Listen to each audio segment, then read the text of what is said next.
Assalamualaikum. Hai. Halo.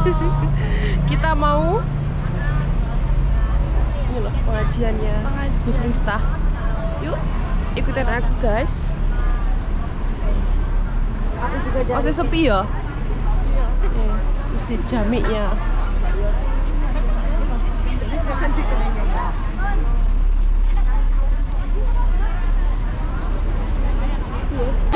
Assalamualaikum warahmatullahi wabarakatuh.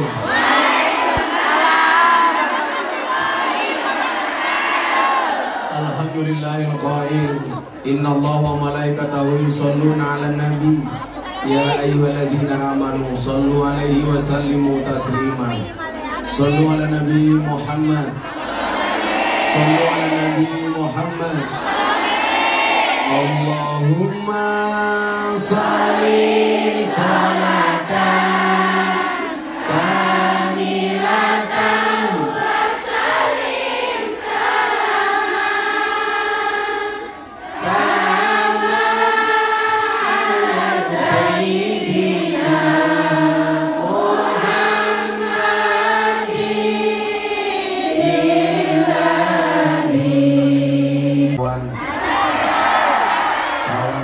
Bokongnya lemu. Para kongnya yang cantik dan menawan. Izinkan Gus Miftah mengucapkan I love you. I love you too. I love you too.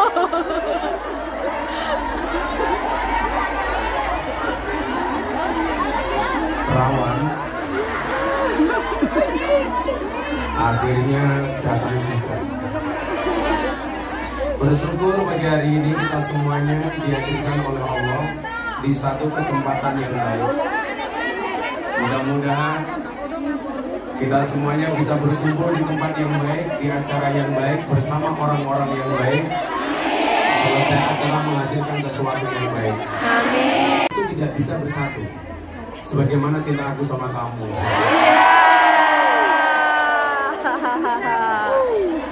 Wakul ja'al haq wa zahaqal batil. Yang hak sama yang batil itu tidak bisa jadi satu. Maka sesuatu yang hak ketika dicampur dengan yang batil pasti masalah. Contoh, agama itu hak. Makan babi bagi orang Islam itu batil. Maka ketika ada orang makan babi dengan menggunakan bismillah, masalah. Masalah. Kenapa? Karena agama itu hak, barang haram itu batil. Maka jangan mau menyampurkan antara yang hak dengan yang batil. Menikah itu hak, selingkuh itu Haram.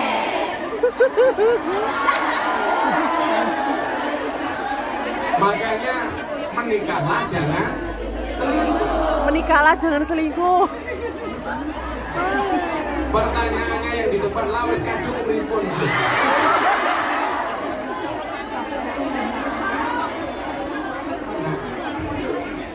Sesuatu yang hak di mata Allah itu pasti membawa kebaikan. Sesuatu yang batil pasti membawa kemadharatan.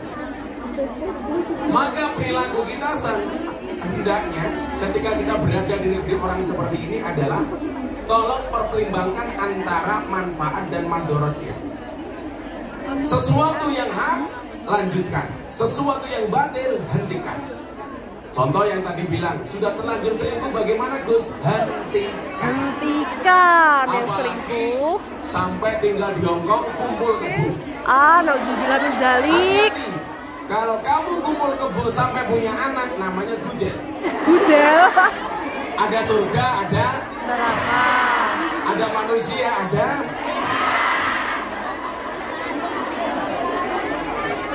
Maka ibu-ibu yang saya muliakan, disitulah fungsi agama. Nah, saya hari ini mau memberikan satu tausiah tentang apa sih sebenarnya yang layak kita minta dari Allah. Karena saya yakin semua orang ini pasti berdoa dan mempunyai cita-cita, betul? Nah, doa apa saja sebenarnya kita bisa minta dari Allah? Gak usah terlalu banyak. Kita akan sampaikan ini. Makanya kenapa saya di Jogja itu sering naik sepeda. Karena orang berdoa itu seperti orang bersepeda. cepat atau lambat pasti sampai tujuan.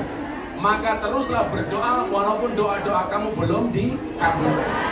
Tapi ingat, yang suka naik sepeda saya ingatkan, tetap berhati-hati di jalan. Kenapa? Karena jatuh di aspal tidak seindah jatuh di pelukan mantan. Enakan jatuh di pelukan mantan. Ada yang punya mantan di sini? Kalau saya tidak pernah menganggap mantan, tapi saya anggap alumni. Alumni. Sehingga bisa reuni.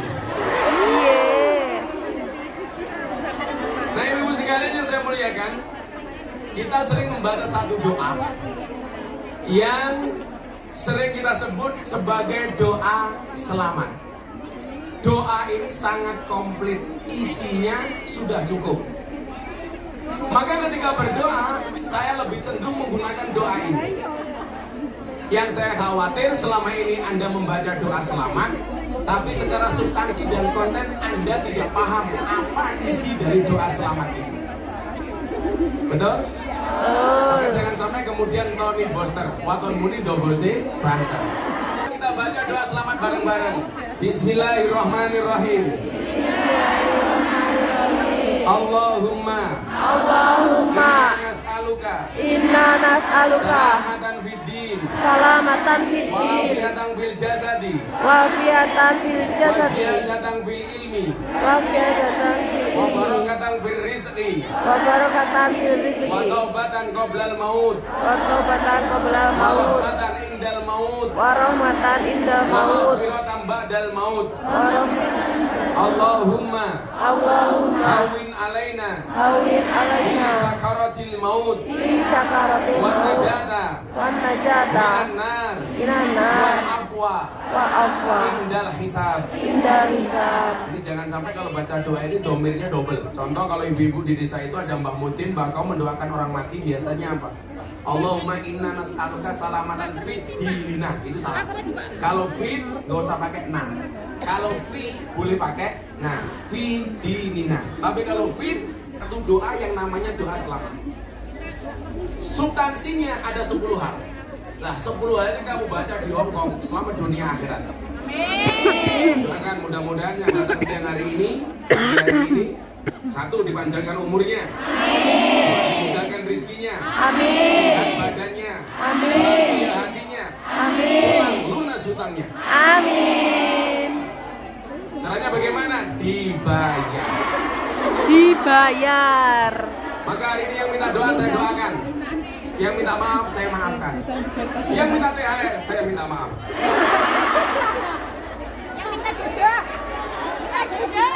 Minta jodoh. Yang jodoh santai, janji Allah Arum 21. Allah menciptakan manusia berpasang-pasangan. Itu artinya kalau kamu tidak punya pasangan, jelas kamu bukan manusia. Ah, setan.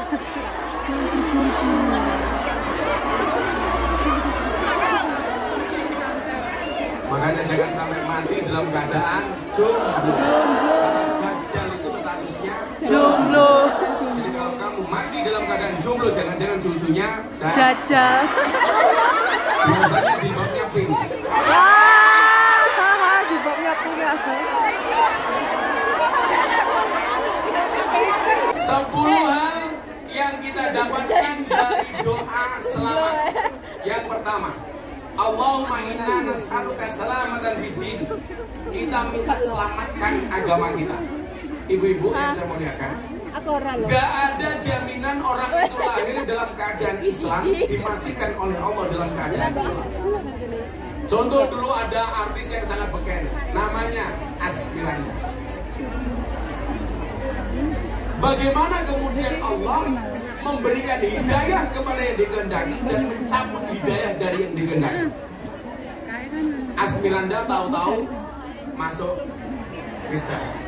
Tapi sebaliknya, kalau Allah sudah punya mau, tahu-tahu orang mendapatkan hidayah Islam. Contoh Deddy Corbuzier. Contoh DJ Katy Butterfly. Yang saya Islamkan. Dia kenal saya tahun 2017. Ketika nge-DJ, mohon maaf, cuma pakai sempak dan kotak. Saya ketemu di Bali. Malam hari pas dia nge-DJ, saya selesai ngaji. Ketemu saya di ruang tunggu. Pakaiannya sudah seksi.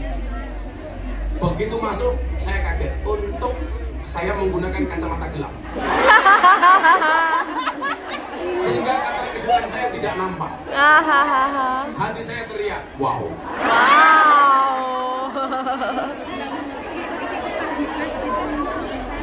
Rezeki matamu, rezeki. Rezeki gue. Rezeki Gus. Pertemuan itu si DJ Candy bilang sama saya itu kalau pulang nge-DJ, Gus, setiap kali pulang ke kos-kosan, ke kamar saya dengar suara merdu dari masjid. Itu suara apa? Saya jawab, itu suara adzan. Ternyata apa? Seorang non-Islam DJ Candy waktu itu sangat nyaman ketika mendengar suara adzan. Bagaimana kemudian kalimat thayyibah itu ternyata mendatangkan kenyamanan. Maka ala bidzikrillah tatmainnul qulub. Kalimat-kalimat thayyib, kalimat-kalimat thayyibah, kalimat-kalimat tauhid itu mendatangkan kenyamanan. Artinya apa? Kalau Anda susah, gak usah jauh-jauh dari kalimat thayyibah. Kalau kamu kan beda. Kalau susah langsung nyanyi Kartonyo nomor janji. Kartonyo nomor. Wes waka suwe-suwe betah nuruti kekarepanmu sang wayah susah yen wis tak wanti-wanti aja mlebu muri. Jadi kalau hatinya galau kembali ke kalimat thayyibah. Lah, ciri orang beriman, Al-Anfal ayat 2 Anda lihat. Ciri orang beriman itu apa? Idza dzukirallahu wajilat qulubuhum. Mendengar kalimat thayyibah, hatinya bergetar. Lah ini DJ Candy Butterfly, zaman non-Islam, mendengar adzan gemetar. Mendengar adzan, hatinya bahagia. Coba kalau kita di Indonesia dengar adzan kadang-kadang susah. Duhur dengar adzan, Allahu Akbar, Allahu Akbar. Jawabannya apa? Adzan menang.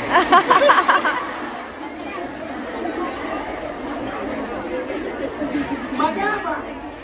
Tidak ada yang bisa menjamin orang lahir dalam keadaan Islam, mati dalam keadaan Islam. Apalagi Anda tinggal di Hong Kong. Ini tantangan imanmu itu jauh lebih berat.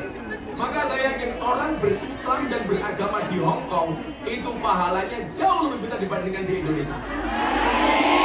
Amin. Karena tantangannya lebih besar. Mau sholat dihardik sama majikan. Mau sholat suruh masak babi. Mau sholat gak ada tempat, sembunyi-sembunyi di toilet. Betul? Betul. Tantangannya lebih besar. Artinya apa? Begitu Anda di sini berjuang mempertahankan agamamu, itulah jihad. Bukan teriak-teriak tutup rumah makan di bulan Ramadan. Itu bukan jihad. Tapi pengen makan gak kelakon.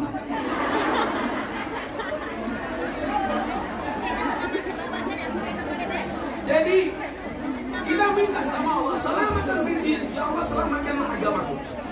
Maka satu pesan khotib yang pasti disampaikan ketika khutbah Jumat apa? Wala tamutunna illa wa antum muslimun.